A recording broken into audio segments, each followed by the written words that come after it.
One of the most common questions we hear is where and when should you be using Teflon tape? Teflon tape is basically a thread sealant.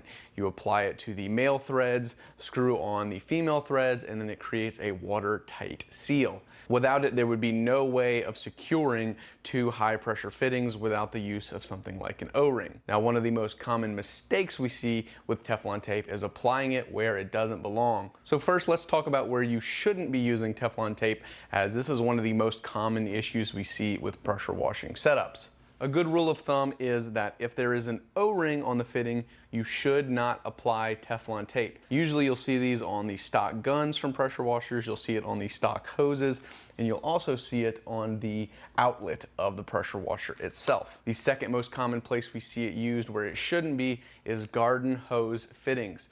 So a garden hose fitting has an O-ring on the inside of it that it then presses up against, and if you apply Teflon tape, you won't be able to screw it in enough to where it can press up on that O-ring, again causing a leak. Now, where should you be using Teflon tape? Basically any and all NPT fittings or ones that are just bare threads with no O-rings, you'll probably need some form of thread sealant. The most common place that we see it implemented is on plugs that screw into foam cannons or guns, and also on our high pressure hoses. We have a couple videos about terminating high pressure hoses, both removing couplers and adding them, and you can watch those videos to see how to properly apply Teflon tape. So there you have it. It's a pretty simple problem with a pretty simple answer. Hopefully you understand where you should and shouldn't be using this. And as always, if you're not sure or you have any questions, you can let us know down in the comments or reach out to us at support@obsessedgarage.com.